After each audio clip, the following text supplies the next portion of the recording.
Topik kita di pagi hari ini tentang kesehatan puasa. Insya Allah nanti Dr. Barkah akan melihat dari sisi kedokteran, ya, bagaimana puasa memberikan efek sehat buat kita sekalian yang melakukan puasa.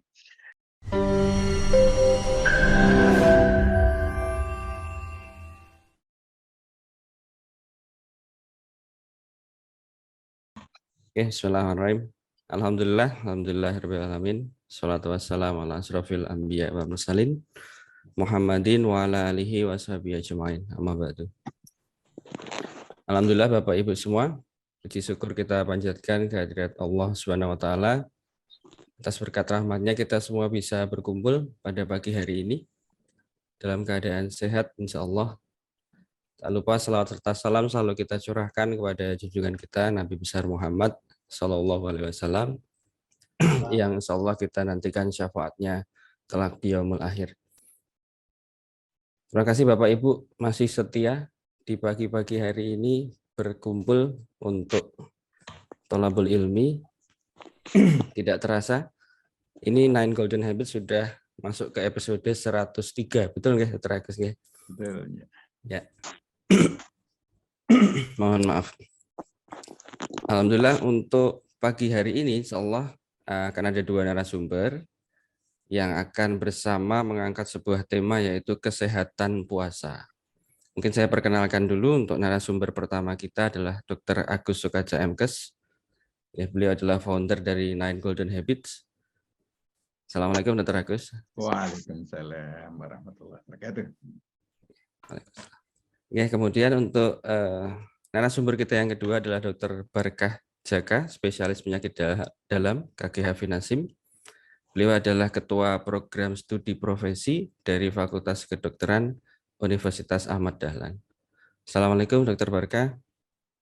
Waalaikumsalam. Waalaikumsalam. Oke, alhamdulillah.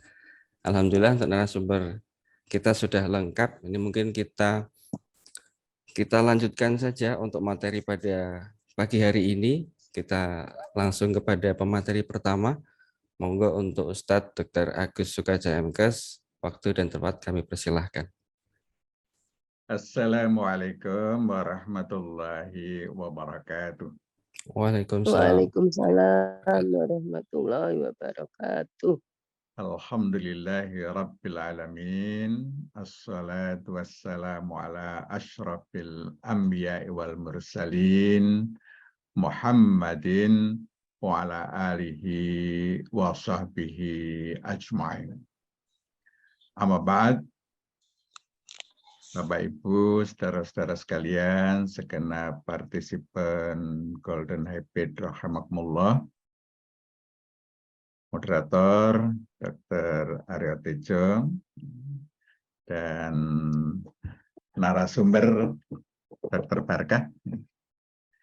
Alhamdulillah kita bersyukur kehadirat Allah Subhanahu wa taala di pagi hari ini masih dapat bersilaturahim di bulan yang penuh berkah, bulan Ramadan 1444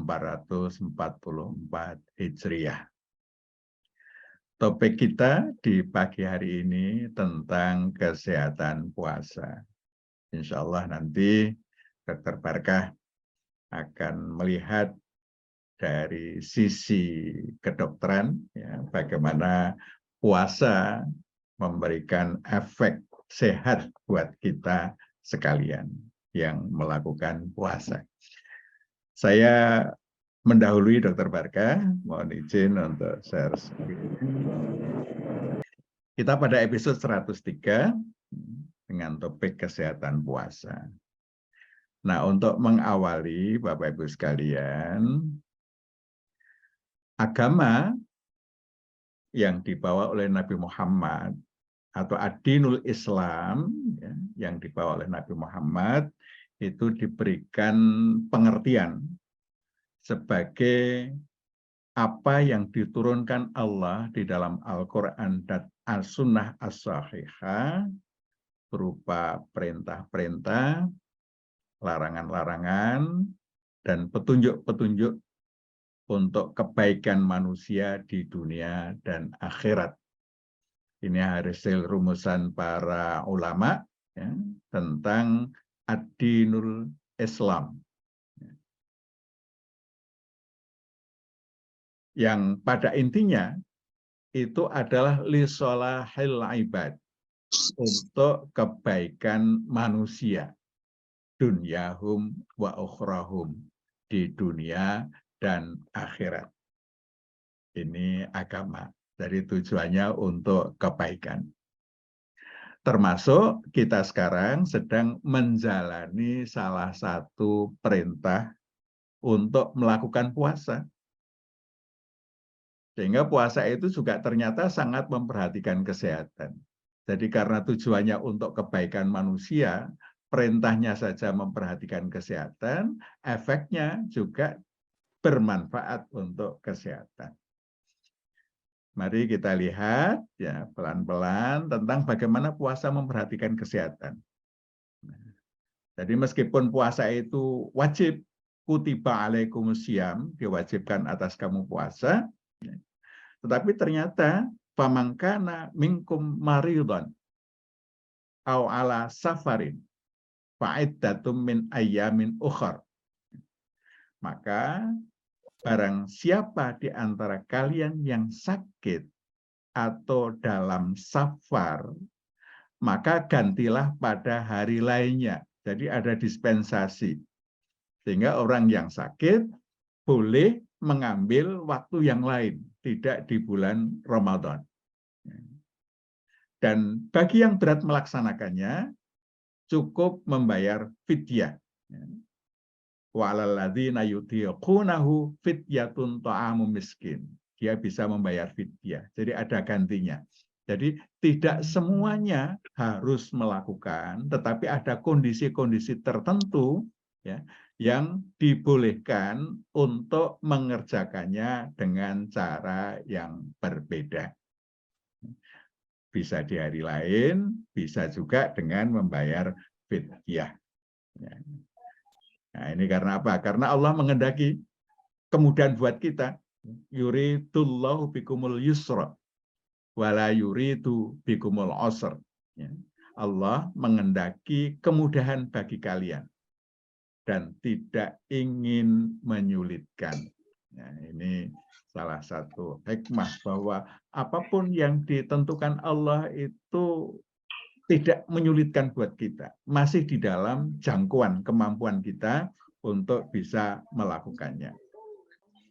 Dalam kondisi yang lain, orang hamil, orang menyusui juga boleh tidak melakukan pada waktu Ramadan. Innallah azza wa jal wada'a 'anil musafiri syatras shalah wa 'anil musafir wal hamil wal murdi ashab. Allah azza wa jalla membebaskan pada musafir separuh sholat dan membebaskan puasa pada musafir wanita hamil dan wanita menyusui. Dalam kondisi tertentu ya, kita boleh tidak berpuasa. Hamil, menyusui dipersilahkan mengganti hari yang lain bagi yang menyusui. Nanti kalau sebelum Ramadan berikutnya sudah selesai masa menyusui eksklusif, kalau bagi yang hamil masih lanjut menyusui, Ramadan berikutnya masih menyusui eksklusif, ya berarti cukup membayar fidyah. Inilah kemudahan yang diberikan. Dan kita juga diberikan cara-cara untuk melakukan puasa dalam keadaan tetap baik. Antara lain tuntunan apa? Tuntunan untuk berbuka dan sahur. Buka dan sahur itu apa? Membuat kita tetap bisa melakukan puasa dengan baik. Dalam hadis yang dari Abu Hurairah, Rasulullah bersabda, la tazalu ummati bi khairin ma'ajjalul iftar wa akharus sahur. Umatku senantiasa dalam keadaan baik selama mereka menyegerakan buka dan mentakhirkan sahur. Ternyata dosis-dosisnya sudah ditata sedemikian rupa sehingga puasa kita tetap dalam dosis yang baik, ya. Nah, sehingga puasa kita itu positif efeknya bagi badan kita. Bapak-Ibu sekalian, kita juga dituntunkan untuk misalnya berbukanya dengan makanan-makanan dengan glukosa sederhana, seperti kurma. Ya. Rasulullah menyuruh kita berbuka dengan kurma, karena kurma ini jenis glukosanya adalah glukosa sederhana, cepat dikonversi jadi energi, sehingga kita ini cepat bugar dengan berbuka dengan kurma itu. Ini beberapa contoh, ya, yang dituntunkan oleh Rasulullah bahwa puasa itu sangat memperhatikan kesehatan. Perintah puasa tidak semena-mena, ya, tidak semena-mena.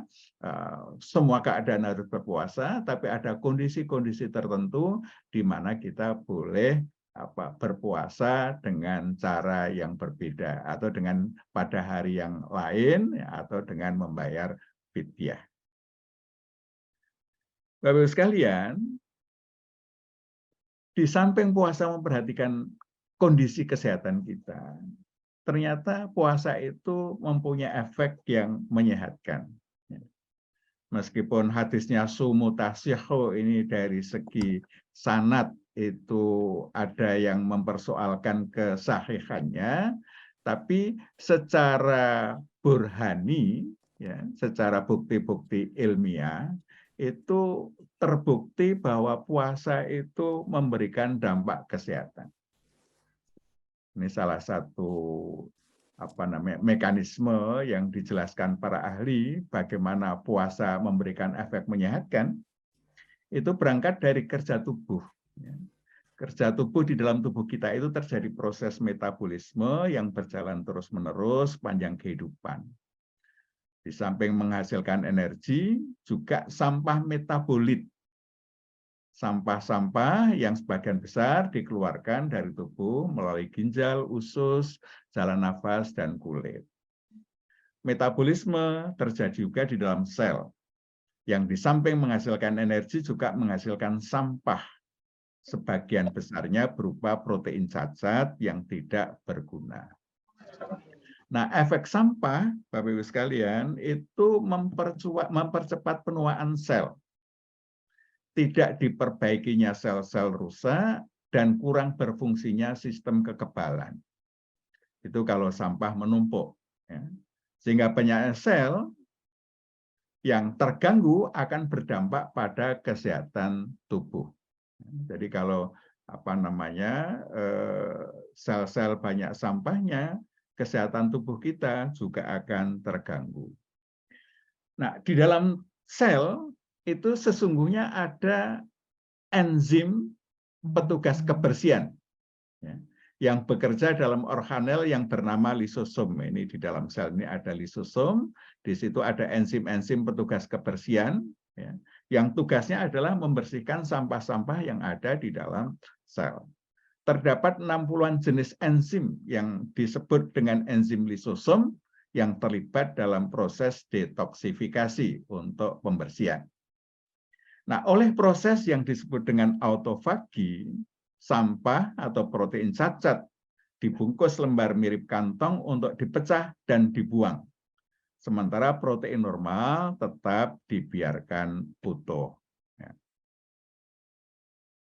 Nah, di situ petugas kebersihan, ya, lisosom berfungsi sebagai pusat daur ulang, menyusun kembali sampah untuk digunakan lagi. Nah, bila proses pembuangan dan daur ulang gagal, seseorang itu menjadi lesu, tidak bersemangat, tetap lelah sesudah istirahat, dan mudah sakit. Itu kalau petugas kebersihannya tidak berjalan dengan baik. Nah, Profesor Hiromi Shinya, seorang ahli gastroenterologi terkemuka dari Albert Einstein College di New York, menyatakan bahwa tidak makan adalah pemicu autofagi. Ya, jadi proses pembersihan tadi, daur ulang tadi akan berjalan dengan proses autofagi. yang itu dipicu oleh rasa lapar. Maka beliau membuat model terapi yang disebut dengan terapi puasa Sinja. Caranya seperti kaum muslim berpuasa, ya, tidak makan minum pada waktu siang hari.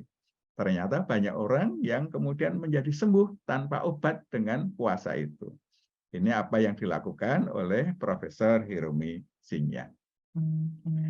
Nah, ternyata Bapak-Ibu sekalian, ya, puasa itu menyehatkan. Ya.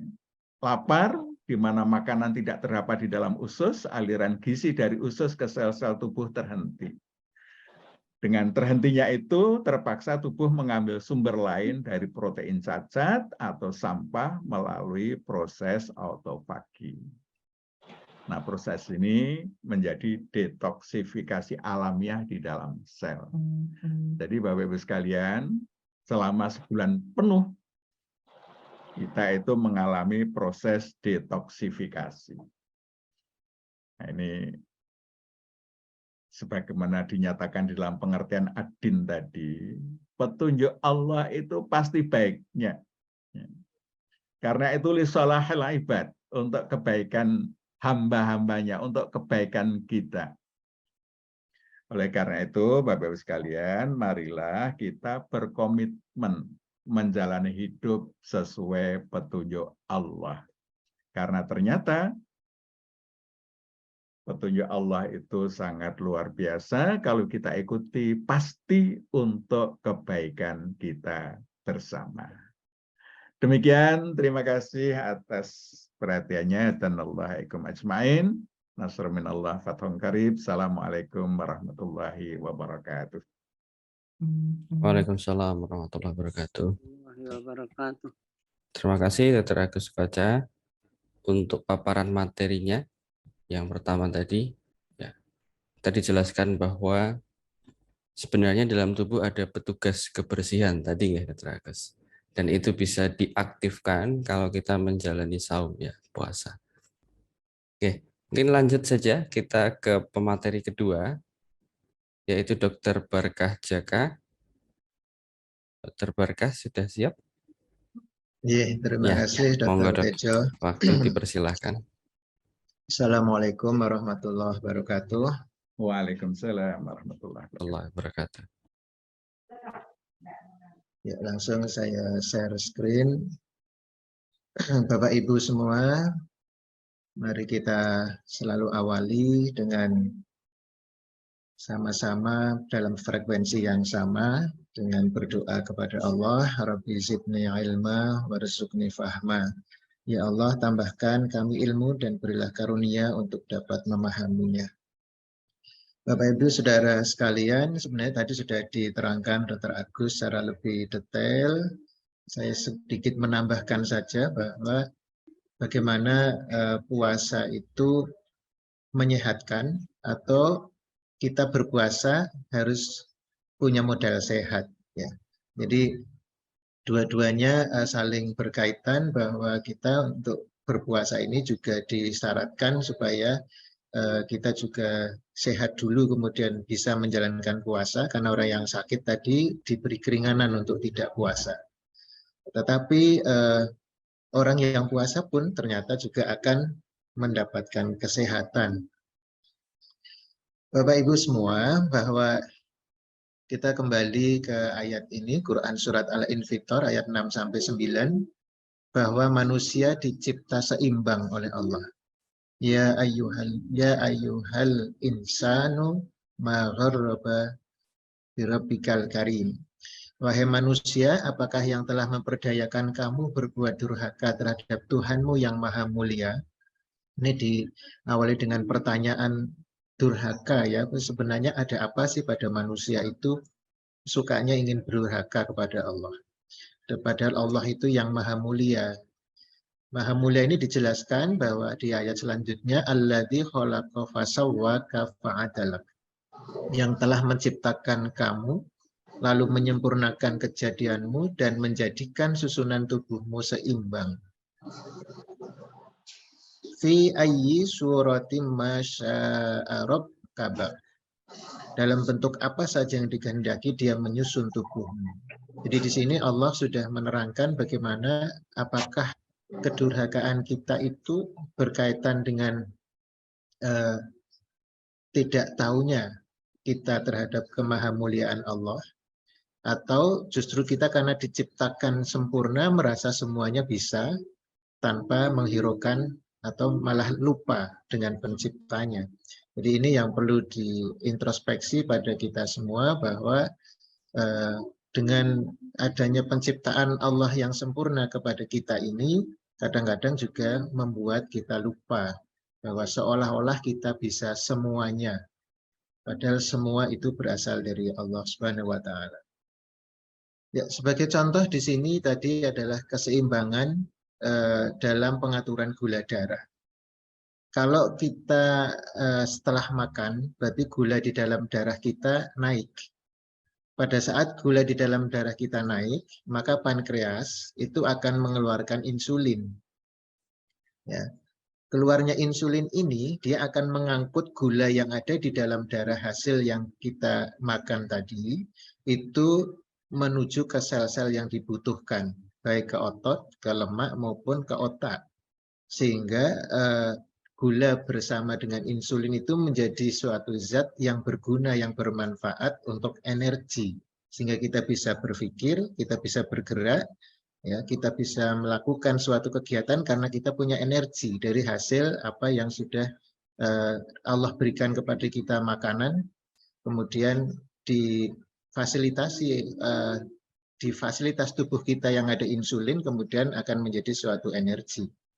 Sehingga darah yang ada di dalam gula yang ada di dalam darah kita karena dipakai, maka gula menjadi turun lagi, dan itu berarti kembali ke normal lagi. Seterusnya demikian, pada saat gula di dalam darah sudah mulai turun, ya artinya kita sudah tidak makan, maka pankreas yang keluar apa? Bukan insulin lagi.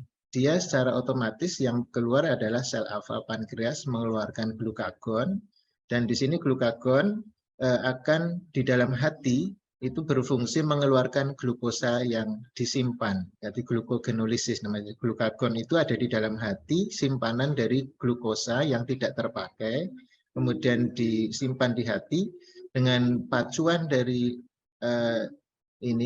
dari hormon pankreas ini, maka glikogen yang ada di dalam hati oleh glukagon akan dikeluarkan dalam bentuk glukosa dan mengalir ke dalam darah kita, sehingga darah kita menjadi normal lagi. Seterusnya begitu. Jadi ini adalah salah satu proses keseimbangan yang ada di dalam tubuh kita mengenai gula darah. Kalau keseimbangan cairan itu juga demikian.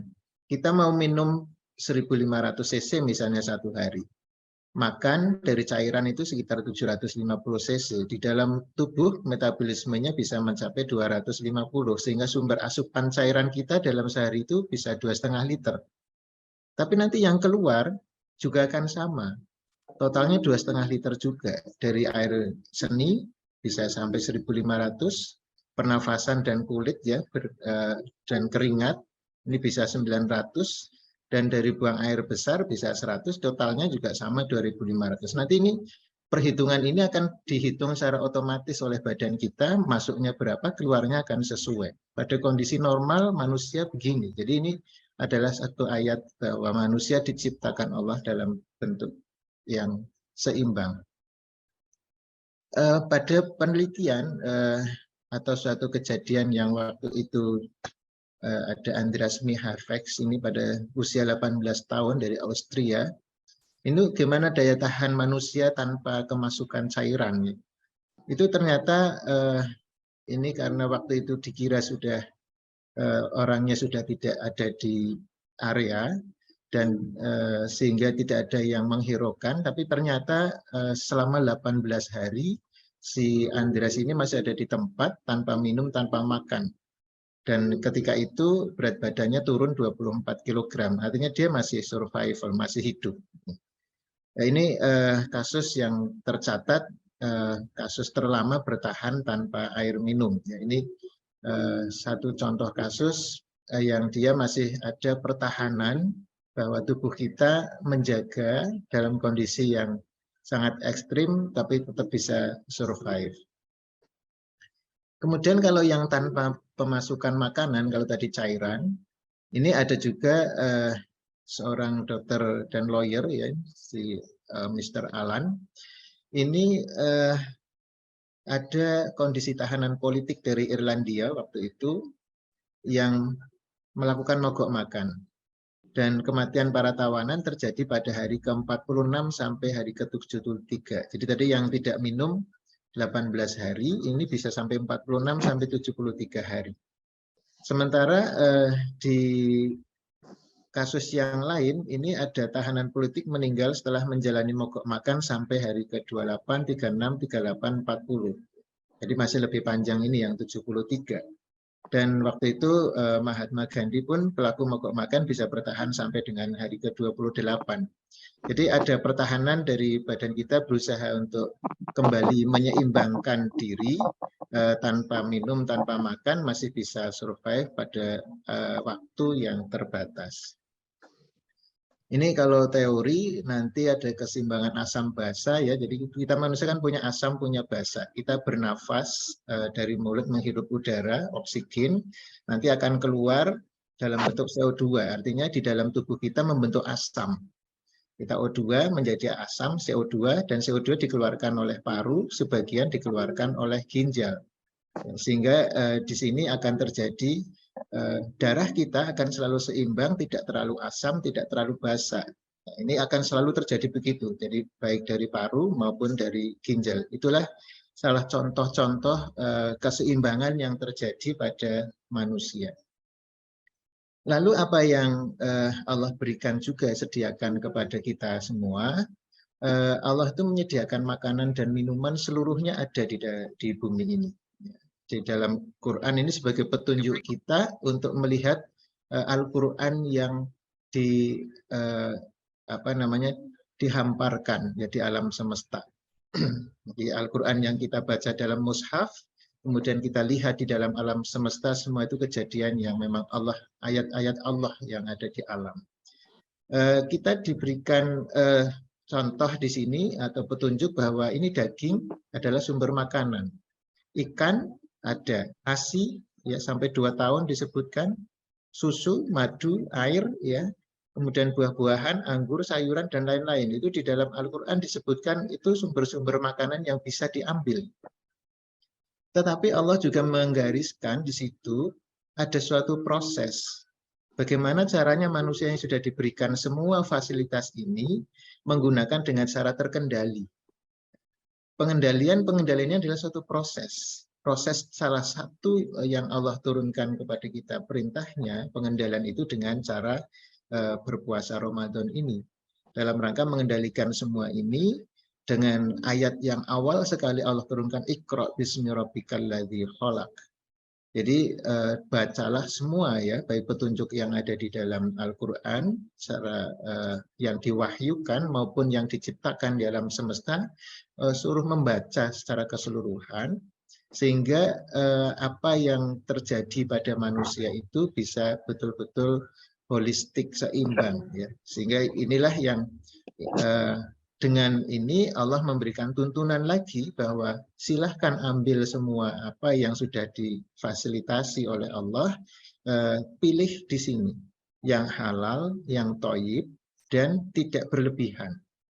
Kadang kita sudah bisa melihat bahwa pergerakan alam semesta ini ya. Jadi pada saat tertentu bulan apa ada musim rambutan, makanya mungkin kita memang saat itu kondisi badan kita sedang untuk butuh dengan buah rambutan. Pada suatu saat nanti ada buah manggis, pada saat lain mangga dan seterusnya. Jadi itu alam sudah mengatur kebutuhannya sesuai dengan kondisi alam yang terjadi dan kita bisa menyesuaikan apa yang ada di alam ini secara bergiliran dan sesuai dengan aturan. Oleh karena itu Allah juga memberikan waktu kepada kita termasuk di dalamnya adalah puasa. Kalau kita melihat suatu penyakit itu artinya keseimbangan tadi terjadi gangguan. Gangguan terhadap keseimbangan yang terjadi itulah yang nanti akan menjadi penyakit. Siapa yang mengganggu? Justru kebanyakan sudah disebutkan bahwa segala sesuatu musibah itu datang dari dirimu sendiri.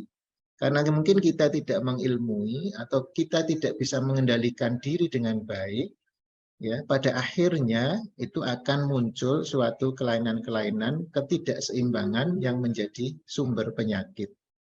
Walaupun masing-masing manusia berbeda, dia punya peta. Secara genetik ada DNA di sana, dia ada peta masing-masing kemungkinan. Kalau ada sesuatu di dalam diri manusia itu petanya sendiri, kemudian digabungkan dengan kondisi lingkungan yang mendukung, dia akan menjadikan suatu ketidakseimbangan yang akhirnya menjadi abnormal. Kebiasaan-kebiasaan kita yang sedentari, ya, selama ini kan kita sedentari mulai ya, karena dulu banyak petani kita kan kerjanya luar biasa, bagus secara fisik ya.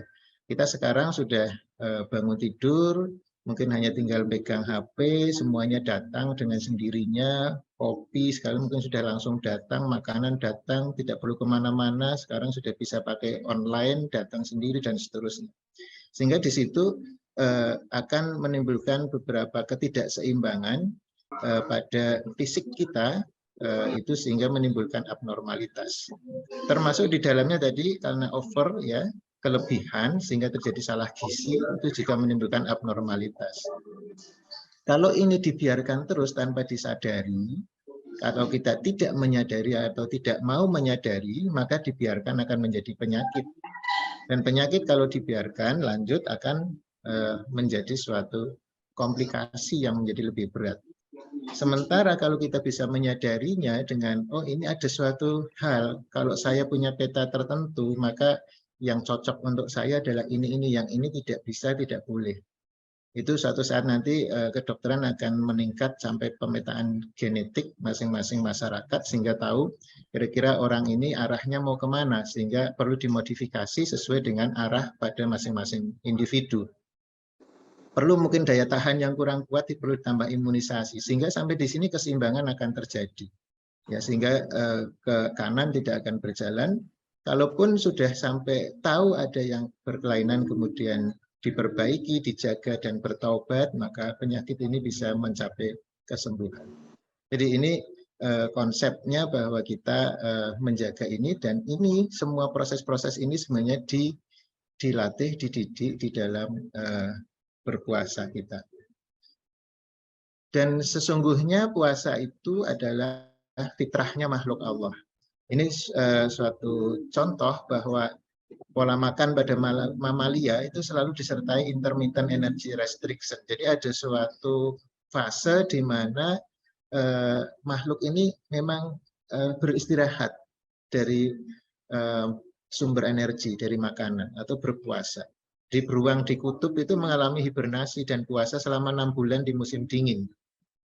Unta bisa berpuasa 8 hari ketika perjalanan musafir. Ya. Ayam berpuasa 20 jam sehari selama mengerami telur. Ular berpuasa selama 3 minggu dalam pergantian kulit. Dan salmon selama menempuh ribuan kilometer kembali ke hulu sungai untuk bertelur, itu mampu berpuasa beberapa bulan. Dan ini semua diatur sudah sama yang kuasa, bahwa apa yang dilakukan ini mempunyai tujuan. Tujuannya apa? Ya, semua ini sudah jelas tujuannya masing-masing. Bagaimana ayam berpuasa karena dia mengerami telur untuk bisa menetas. Jadi ada outcome yang memang akan dihasilkan. Nah, manusia sudah jelas diberikan petunjuk oleh Allah itu. Ya ayyuhalladzina amanu kutiba alaikumusiyam kama kutiba alal ladzina min qablikum la'allakum tattaqun. Tujuannya adalah ketaatan. Jadi orang yang taat bagi orang yang mukmin ya. Jadi orang yang beriman diberikan puasa karena tujuannya takwa. Tadi sudah jelas.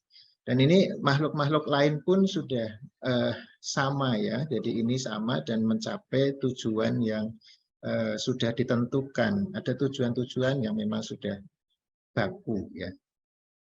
Jadi kalau tadi sudah disampaikan Dr. Agus di sini antara bagaimana puasa dan kesehatan dengan hadis ini, bahwa Rasulullah SAW bersabda, berpuasalah niscaya kalian akan sehat.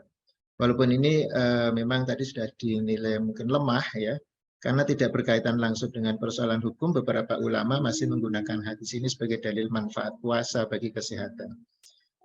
Di dalam ajaran Islam, puasa dipraktekkan adalah puasa yang dimulai sejak fajar hingga terbenamnya matahari.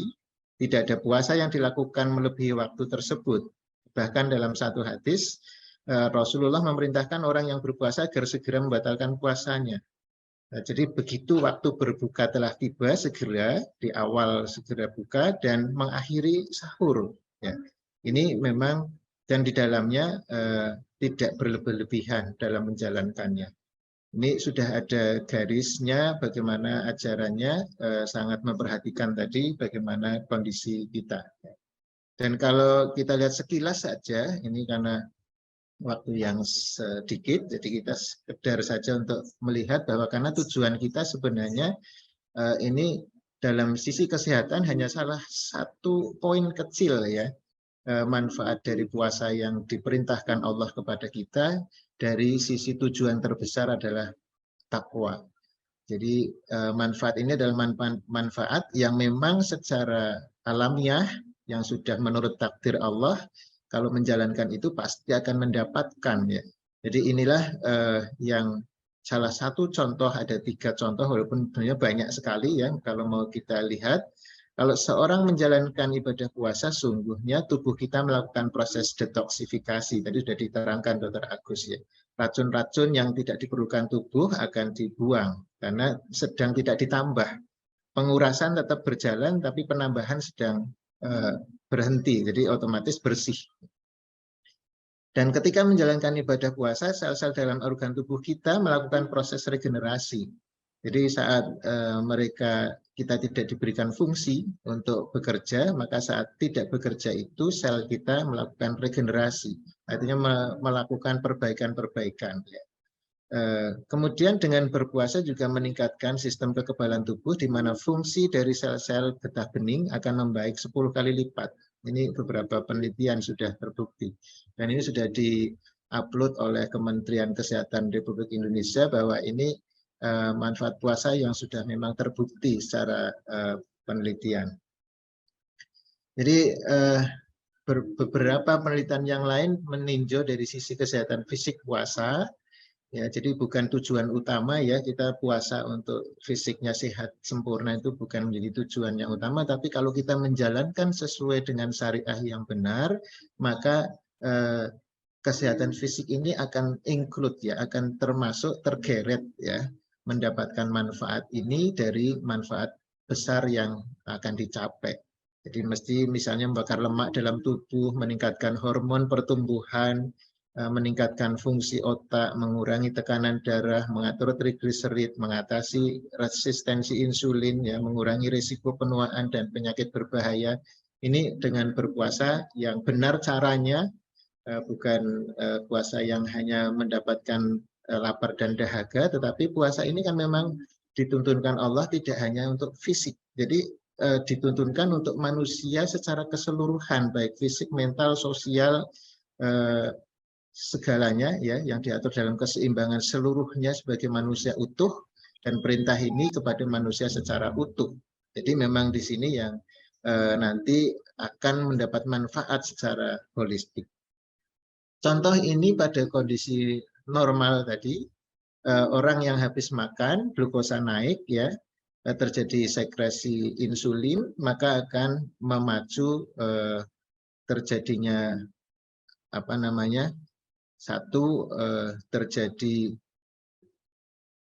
gulanya terpakai ya, sehingga akan mengaktifkan otot kita menjadi sumber tenaga ya. Kemudian sisanya nanti akan tersimpan di dalam hati dalam bentuk glikogen. Pada kondisi puasa itu kan gula tidak masuk, salah satu makanan kan gula, itu tidak masuk karbohidrat ya.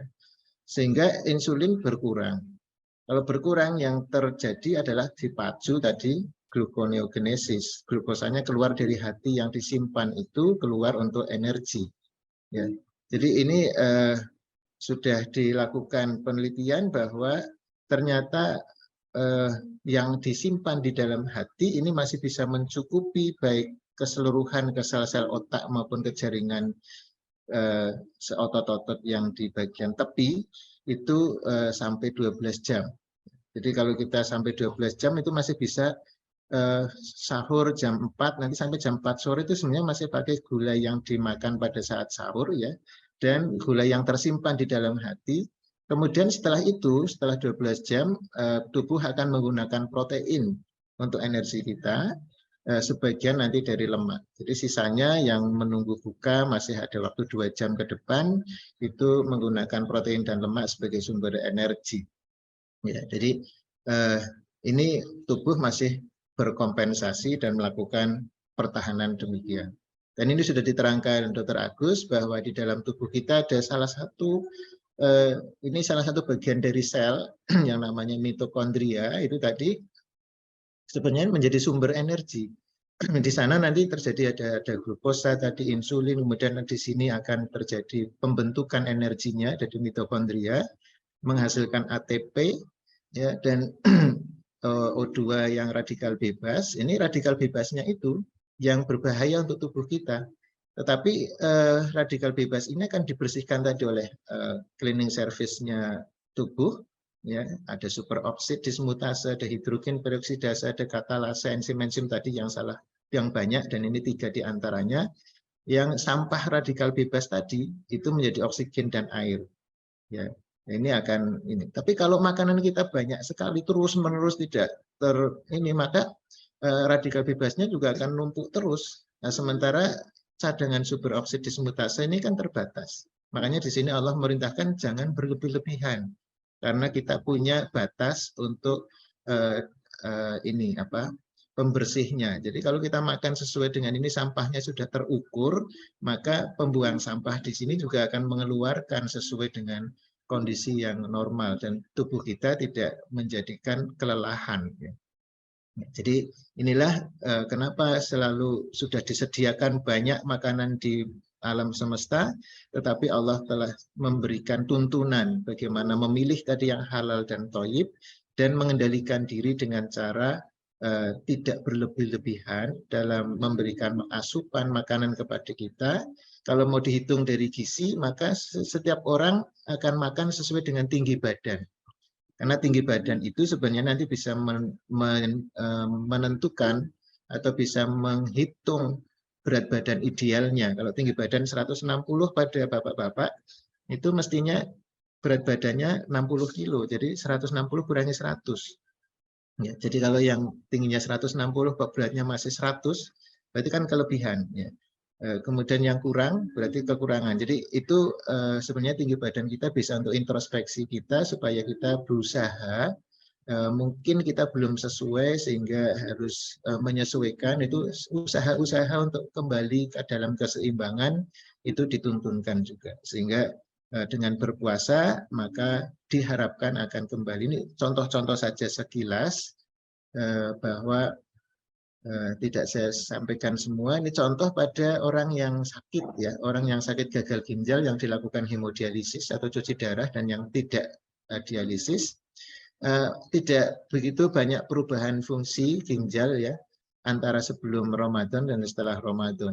Jadi kalau mereka bisa mengatur, walaupun itu sebenarnya tidak disarankan untuk berpuasa, tetapi bisa berpuasa dengan aturan yang bisa diatur ya, kapan harus minum, kapan ini disesuaikan, kita bisa mengatur, ternyata tidak ada perbedaan bermakna baik sebelum maupun sesudah Ramadan.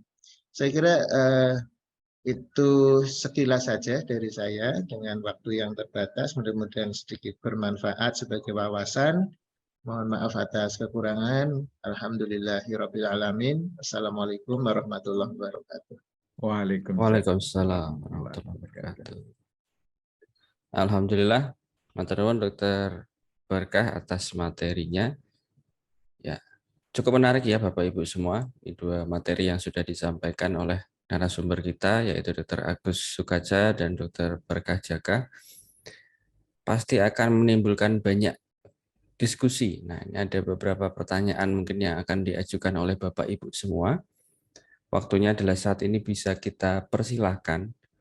Mungkin dari partisipan yang ada di Zoom terlebih dahulu. apabila ada pertanyaan yang ingin ditujukan kepada dua narasumber kita pada pagi hari ini, monggo dipersilahkan. Mungkin bisa raise hand untuk saya persilahkan. Putri Wahyuning. Oh, monggo. Ya. Monggo, Ibu.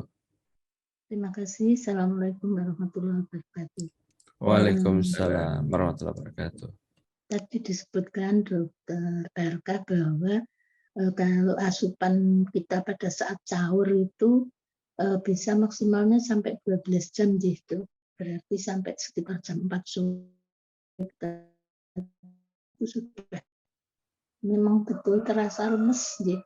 Nah, untuk itu sebaiknya pada saat sahur itu apa yang harus kita asupan nutrisi atau konsumsi apa yang sebaiknya bisa bertahan sampai nanti maghrib. Memang kalau sudah jam 4 itu rasanya lemes dan males mau apa-apa gitu. Ngaten menika Dokter. Pertanyaan saya. Assalamualaikum warahmatullahi wabarakatuh. Waalaikumsalam. Waalaikumsalam warahmatullahi wabarakatuh. Matur nuwun Putri Wahyuning. Mungkin kita kumpulkan pertanyaan dulu apabila ada pertanyaan dari partisipan yang lain. Kalau belum akan kita jawab langsung. Saya Monggo. Mas. Monggo. Ya, Assalamualaikum warahmatullahi wabarakatuh. Waalaikumsalam. Ya, cukup menarik dan ini bagi kita yang sudah sepuh memang betul tadi Ibu sampaikan kadang-kadang tenaga tidak maksimal ya. Saya ini punya orang tua Pak Agus mungkin, jadi umurnya sudah 88 tahun, semangat puasanya tinggi tetapi memang punya gejala mah akut ya. Sehingga kadang-kadang puasa kadang tidak. Barangkali mungkin ada sama dengan Ibu tadi konsepnya apa, resepnya apa, kemudian biar bisa bertahan karena makannya hanya bubur, tidak bisa yang lain. Nah, itu mungkin yang perlu kami sampaikan. Yang kedua, fidyah yang jika diganti fidyah, itu memang kami beli muk yang ukuran standar Rasulullah itu. Mohon penjelasan, apa sekedar hanya satu muk beras atau ada tambahan yang lain dengan lauk pauknya? Terima kasih. Assalamualaikum warahmatullahi wabarakatuh. Waalaikumsalam warahmatullahi wabarakatuh. Oke, mungkin satu penanya lagi. Setelah itu coba kita bahas. Saya boleh ya.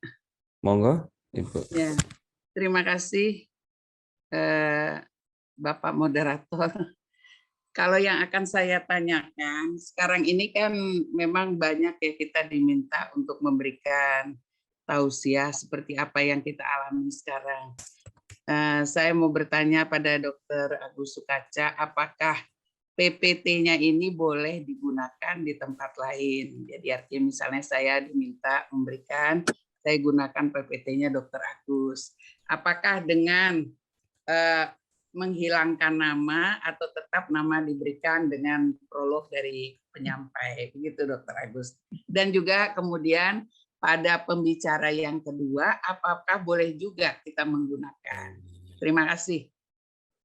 Oke, terima kasih Bu atas pertanyaan. Mungkin sudah 3, kita tutup sebentar, akan kita bahas satu persatu. Untuk tadi ada 2 pertanyaan ya, untuk bagaimana konsepnya atau sebaiknya untuk nutrisi yang kita butuhkan pada saat sahur. Karena tadi diinfokan bahwa memang hanya bertahan sekitar 12 jam. Nanti setelah itu akan bertahan sampai maghrib bagaimana? Nah, monggo dari Dr. Barkah atau Dr. Agus jika ada jawaban dari pertanyaan tersebut. Monggo, Dr. Barkah, mungkin. Ya, Dr. Agus dulu nama saya. Monggo, silakan Dr. Barkah. Oh, iya. Terima kasih Bu Sri Wahyuni. Jadi satu, kenapa itu yang 12 jam adalah glukosa ya. Jadi dari karbohidrat yang kita makan pada saat sahur itu hanya bertahan hampir 4 jam sampai 6 jam sebenarnya dari yang kita makan pada pagi hari. Tetapi sisanya itu kan disimpan di hati. Kemudian yang berikutnya sampai 12 jam, jadi antara 8 sampai 6 jam kemudian adalah mengambil glukosa yang kita makan yang sudah disimpan di hati. Kita makan satu piring itu tidak langsung kepake semua ya, jadi bertahap langsung dipakai untuk energi di pagi hari sampai sekitar jam 10 pagi. Kemudian nanti yang 10 sampai 11 itu sampai asar itu sudah pakai produk yang tersimpan di hati. Nah, itu rata-rata memang hanya bisa sampai 12 jam. Itu memang akan lebih baik, bukan berarti kita harus sampai sore gimana ya. Ada juga sih makanan misalnya kayak kurma, itu lebih panjang efek terhadap pemakaian glukosanya ya. Itu kurma salah satu yang efeknya lebih panjang dari nasi ya. Nah, itu bisa dipakai juga, bisa lebih panjang sampai buka. Tetapi kita ingin juga sebenarnya memang tidak hanya terus melulu dari glukosa saja energinya. Sekali-kali dari protein kita pakai biar tidak tersimpan terus ya. Sehingga disitulah proses glukosa nanti bisa selesai, glikogen sudah habis, kemudian bisa memakai, artinya hasil dari pecahan glukosa kan ada H ya, itu yang nanti akan berpengaruh juga jelek. Kesempatan pada saat kita memakai protein untuk energi itu sisa hasil pecahan glukosa yang digunakan itu bisa dibuang. Nah, itu suatu kesempatan yang baik. Jadi tidak perlu harus panjang-panjang semua tercapai dengan glukosa ya. Jadi silahkan tetap 12 jam tidak apa-apa, yang selainnya ngambil energi dari protein dan dari lemak sehingga akan bisa lebih sempurna lagi ya dalam proses pembuangan sampah-sampah badan ini, bisa tidak terkumpul terus ya. Jadi banyak hal yang bisa dibersihkan. Jadi nggak cukup bersih-bersih di halaman luar, tapi ternyata yang di dalam rumah juga ikut terbersih gitu. Jadi itu harapannya. Jadi tidak masalah karena memang asar itu lemes, itu karena ada proses transisi dari penggunaan glikogen di dalam hati, kemudian nanti mau pakai protein, itu ada proses transisi butuh waktu sekitar setengah jam. Nah, setengah jam ini butuh waktu, itu lemes setengah jam, habis itu kuat lagi gitu. Coba saja sih, jadi paling setengah jam tuh habis itu kuat lagi. Sampai maghrib tidak terlalu lemes banget karena sudah mulai ada energi cadangan dari protein dan lemak yang dipakai oleh badan kita. Saya kira itu ya Bu Sri Wahyuni. Jadi tidak perlu ngoyo untuk nanti makannya langsung 2 porsi pas sahur, nggak perlu juga ya. Dokter, misalnya kalau saya mengkonsumsinya susu sama telur rebus sama kurma itu tambahan dari porsi makan itu gimana dok? Ya boleh. Jadi artinya susu, telur itu protein ya. Jadi ngasih cadangan protein untuk dicadangkan nanti kalau dipakai setelah asar ya. Yang protein kita makan tadi untuk cadangan setelah asar. Dalam rangka supaya hasil pecahan glukosa tidak terus-menerus terjadi selama proses puasa ya. Sehingga ada nganggurnya glukosa tapi kita pakai protein, dan disitulah tempat saat waktu untuk membersihkan sisa-sisa glukosa. Boleh pakai itu Bu ya. Terima kasih. Sampun terjawab nggih Bu Tri Wahyuning sih. Sampun, terima kasih. Kalian yang Pak Jafron tadi 80 tahun dengan sakit mah. Yang untuk sakit mah itu memang yang mendasari dulu. Kalau memang dia ada sakit mahnya berarti kan ada gangguan di mukosa ya, selaput lambung atau selaput usus halusnya, dia memang sudah ada kerusakan sehingga pada saat puasa dengan asam lambung saja yang ada, dia menjadi tambah luka ya.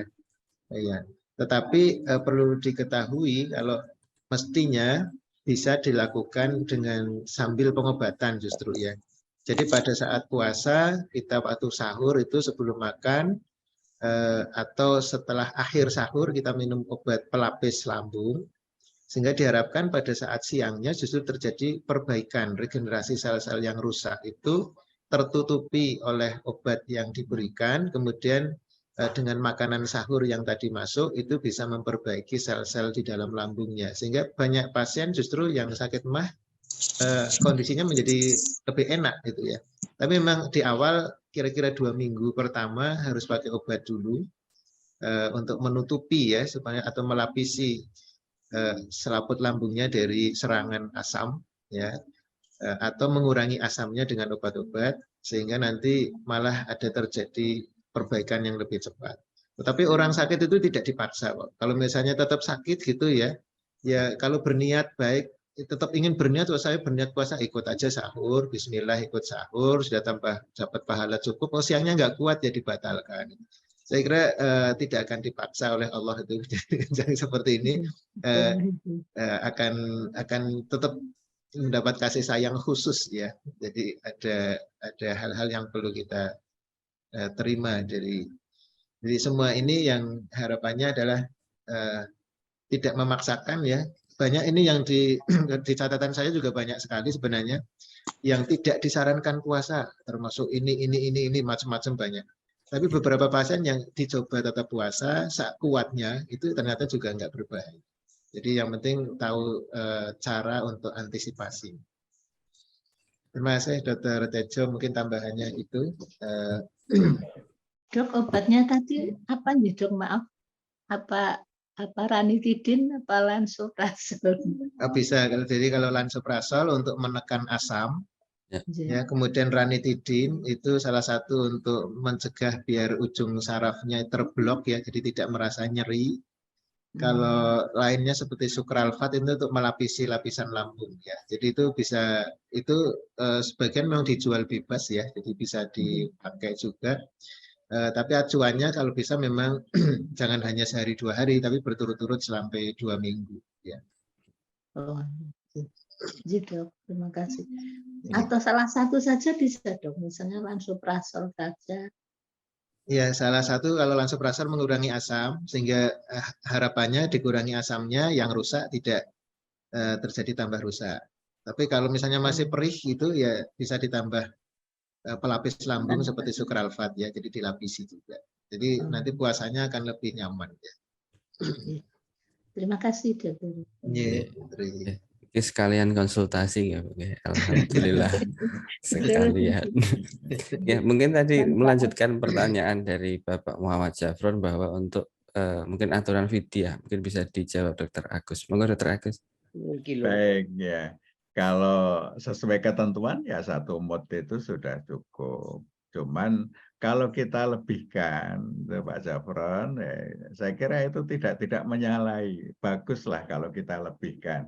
Kalau semula yang dikasih hanya bahan pokoknya saja ditambah lauk juga bagus. Ya. Artinya untuk membayar fidyah itu memang lebih baik jangan ngepres, jangan ngepas, dilebihi. Insya Allah hasilnya lebih bagus lagi. Dan saya menggarisbawahi dari apa yang disampaikan oleh Dr. Barkah, ya niat aja puasa, nanti kalau nggak kuat ya mukah ya Dr. Barkah. Jadi tetap suasananya adalah suasana puasa. Kemudian untuk Dr. Aragar, monggo silakan PPTX-nya mau digunakan, itu nambah pahala saya itu kalau ada yang mau menggunakan itu. Terima kasih kalau berkenan. Terima kasih Dr. Agus. Alhamdulillah ya. Nanti PPT mungkin bisa di-share di grup deh. Insya Allah, insya Allah. Oke. Ini ada satu pertanyaan lagi. Ini Assalamualaikum, dari bisa bertanya kah? Nah, betul, ini ada yang sudah raise hand, Bu Siti Aminah, napa? Monggo. Assalamualaikum warahmatullahi wabarakatuh. Waalaikumsalam warahmatullahi wabarakatuh. Terima kasih. Saya ingin bertanya terkait dengan pembersihan tadi, materinya Dr. Barkah. Saya itu kadang sering tidak lancar BAB-nya. Nah ini masalahnya gimana dok? Mungkin ada gangguan di pencernaan atau bagaimana? Terima kasih dok, itu saja. Teman-teman Bu Siti Aminah, mungkin ada pertanyaan kembali? Ini Assalamualaikum warahmatullahi wabarakatuh. Saya Mila bertanya. Nggih, Bu Aziza dari PDA Kota Samarinda. Nggih. Assalamualaikum warahmatullahi wabarakatuh. Mungkin Pak Dr. Agus Sukoco, apakah boleh fidyah itu diuangkan Pak Dokter berupa uang? Terus satu yang berapa uangnya, kalau bisa diuangkan nominalnya berapa. Yang saya tanyakan lagi, apakah fidyah itu untuk satu orang saja? Karena mungkin di dalam rumah itu kebetulan kan yang tidak mampu, yang orang miskinnya itu ada 2 orang di dalam rumah itu. Apakah misalkan suami istri, apakah istri saja yang kita kasih Pak Dokter itu? Nah, maka kan kasihan suaminya kalau kita kasih istrinya saja. Ngaten Dokter nggih, matur sembah nuwun. Assalamualaikum warahmatullahi wabarakatuh. Waalaikumsalam warahmatullahi wabarakatuh. Matur Mbak Aziza. Ini masih ada satu lagi yang raise hand, Bapak Muhammad Bayu, monggo. Iya, Assalamualaikum warahmatullahi wabarakatuh. Waalaikumsalam. Terima kasih. Mohon penjelasan Ustaz. Kita untuk berbuka itu kan disunahkan untuk kurma Ustaz ya. Nah itu jarak, misalnya kita buka kurma, jarak antara kurma dengan asupan lain itu kira-kira berapa lama Ustaz? Jangan misalnya sekedar buka kurma, kemudian setelah itu menyantap yang lain. Itu saja mungkin, mohon penjelasan. Terima kasih. Assalamualaikum warahmatullahi wabarakatuh. Waalaikumsalam warahmatullahi wabarakatuh. Bapak Muhammad Bayu. Oke, ini ada 3 pertanyaan. Kita cukupkan dulu untuk 3 pertanyaan ini untuk dibahas oleh narasumber. Yang pertama dari Bu Siti Aminah tadi, mungkin ke Dokter Barkah ya. Ya, ini kaitannya dengan tidak lancar buang air besar. Mungkin kaitannya pripun. Monggo, Dokter Barkah. Ya, terima kasih Bu Aminah. Tadi ada pertanyaan Bu Putri juga kayaknya belum terjawab ya, tapi saya kok agak lupa tadi pertanyaan. Nanti Dokter Tejo mungkin bisa ini ya, yang pertanyaan pertama. Tadi untuk Bu Putri kaitannya dengan PPT, Dokter Barkah. Jadi insya Allah, PPT aja. Iya. Ini PPT sedang saya kirim di ini chat, tapi masih loading ya, belum nyampe-nyampe. Untuk Bu Aminah, memang kalau usia semakin tambah itu biasanya usus besar itu kering ya, sehingga kekurangan cairan, kekurangan air, sehingga pada orang yang lebih berumur memang butuh air lebih banyak sebenarnya, asal jantung masih bagus ya, jadi tidak terlalu nanti jadi bengkak.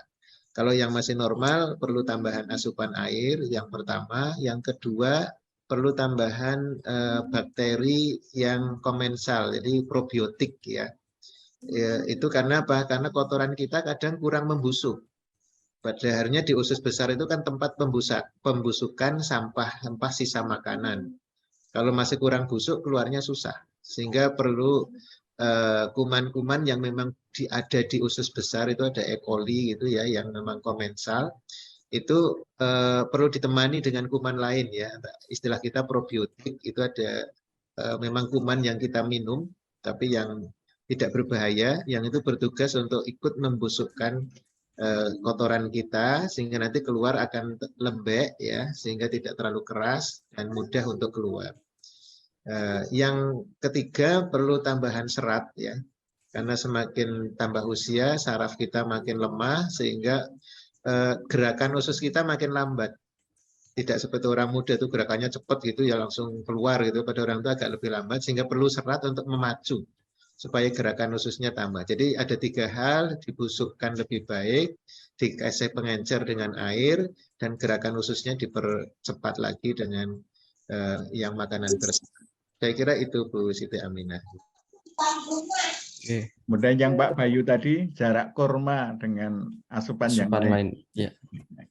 Tadi pertanyaan untuk Dr. Agus sebenarnya, jarak kurma dengan makanan lain sebenarnya tidak, kalau ini sebenarnya tidak ada jarak khusus yang diatur ya, kapan setelah kurma terus makan yang lain itu tidak, dari sisi medis nggak ada aturan harus dikasih jarak, karena penyerapan di usus halus ya untuk kurma dengan makanan lain bisa bersamaan, tidak saling bertentangan dan tidak saling menjegal ya. Jadi kamu dulu, saya dulu enggak itu ya. Jadi si kurma juga akan bareng-bareng nasi, bareng-bareng yang lain akan diserap bareng di usus halus ya, secara bersamaan sesuai dengan kondisi pankreasnya, karena di sana akan ada enzim pankreas yang mengeluarkan cairan untuk mencerna karbohidrat ya.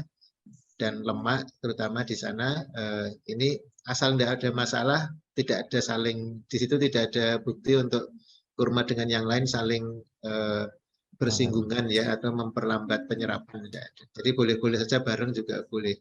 Tapi mungkin ada, kalau syar'inya ada nggak Dokter Agus, mungkin harus ada selisih sekian. Siapa tahu ada nggak Dokter Barka. Ya. Monggo, mungkin tambahan dari Dokter Agus untuk pertanyaan tadi. Iya, untuk syar'inya tidak ada, cuman syar'inya itu kan kurma duluan. Nah, itu salah satu manfaatnya karena dia glukosa sederhana, cepat diserap, cepat jadi energi, cepat bugar, itu saja.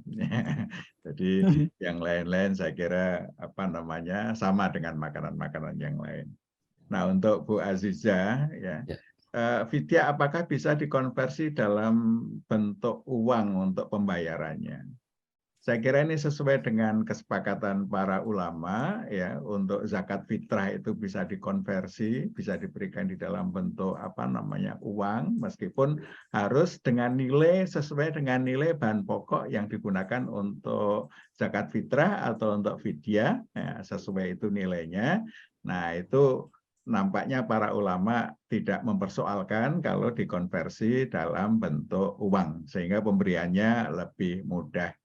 Nah, apakah boleh diberikan pada 2 atau 3 orang? Nah, vidya itu kan biasanya tidak cuma sehari.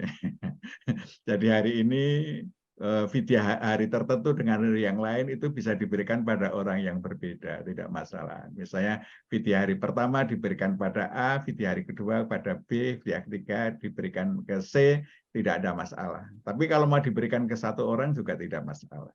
Jadi tidak masalah, Bu Aziza, ya vidyahnya mau dibayarkan dengan menggunakan konversi dalam bentuk uang, ya, tapi ikrarnya harus dengan jelas bahwa ikrarnya ini adalah fidyah, ya, fidyah dengan ukuran-ukuran yang sudah tertentu. Saya kira demikian. Terima kasih.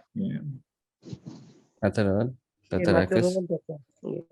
Iya, berarti alhamdulillah ya. Bapak Ibu, tadi ada beberapa pertanyaan yang sudah terjawab pada sesi ini.